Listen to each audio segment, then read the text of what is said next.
சில பேர் கமெண்ட்ல கேட்டிருந்தீங்க கோல்டுக்கு பெஸ்ட் இன்வெஸ்ட்மெண்ட்க்கு அவுட் ஆஃப் 10 ஏன் 3 கொடுத்தீங்க அப்படின்றது கரெக்டாக தான் கொடுத்துருக்கேன். ஏன் அப்படின்றது ஒரு சின்ன ஸ்டோரியோட நான் ஸ்டார்ட் பண்ணுறேன். முயல் அண்ட் ஆமை கதை நீங்கள் கேள்விப்பட்டிருப்பீங்க இல்லையா? முயல் என்ன பண்ணும், கொஞ்சம் தூரம் ரொம்ப வேகமாக ஃபாஸ்ட்டாக ரன் ஆகிட்டு ஒரு இடத்துல ஸ்டாப் ஆயிரும்.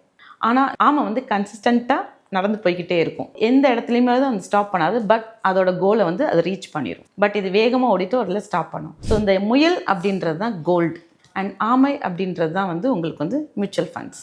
இந்த கோல்டு எப்படி அப்படின்னா நீங்கள் பார்த்துருப்பீங்க, பாஸ்ட் 20 இயர்ஸ் நீங்கள் எடுத்தீங்கன்னா அதோட CAGR means compound annual growth returns இருக்கு இல்லையா, அது எவ்வளோன்னு பார்த்தீங்கன்னா இப்போ உங்களுக்கு கூடி இருக்கனால ஒரு 20 இயர்ஸில் வந்து 12% வந்து கோல்டு ரிட்டர்ன்ஸ் கிடைக்குது.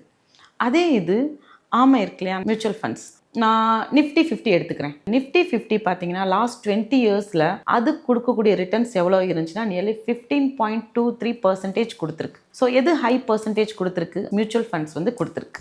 ஏன் இந்த கோல்டு இந்த சமீப காலமாக 1 lakh தாண்டிருச்சு? ஏன் அப்படின்னா யார் அதிகமாக கோல்டை ரிசர்வ் பண்ணுறது அப்படின்னா US. அவங்க ஏன் கோல்டை ரிசர்வ் பண்ணுறாங்க அப்படின்னா இந்த கோல்டு பொதுவாக ரிசர்வ் பண்ணுறதுலாம் யார் அப்படின்னா பேங்க்ஸ் எல்லாமே தான் அதிகமாக ரிசர்வ் பண்ணி வச்சுருப்பாங்க.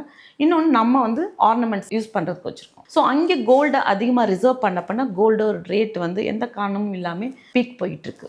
நான் ஸ்டோரிக்கு வரேன். ஸோ இந்த முயல் அப்படின்றது கொஞ்சம் தூரம் ஃபாஸ்ட்டாக போயிட்டு அப்புறம் கொஞ்சம் பிரேக் எடுத்துரும். அதே மாதிரி தான் கோல்டுமே உங்களுக்கு வந்து கன்சிஸ்டண்ட்டாக எவ்ரி இயர் அந்த வந்து ஹைக் இருக்காது. மீன்ஸ் ப்ரைஸ் மூமெண்ட் ஹையாக இருக்காது.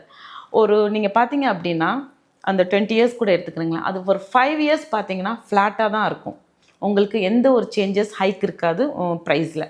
அதே மாதிரி 10 இயர்ஸ்க்கு ஒரு வாட்டி இருக்கும், இல்லை 4 இயர்ஸ்க்கு ஒரு வாட்டி தான் அந்த price movement up and down போய்கிட்டே இருக்கும் கோல்டை பொறுத்த வரைக்கும். ஆனால் நிஃப்டி 50 நீங்கள் எடுத்துக்கிட்டீங்கன்னு வச்சுக்கிறீங்களேன் ஷேர் மார்க்கெட்டில், ஸோ அதோட கன்சிஸ்டன்சி பார்த்தீங்க அப்படின்னா கன்சிஸ்டண்ட்டாக எவ்ரி இயர் அதோட க்ரோத் இருக்கும். இந்த சார்ட்டில் நீங்கள் பார்ப்பீங்க.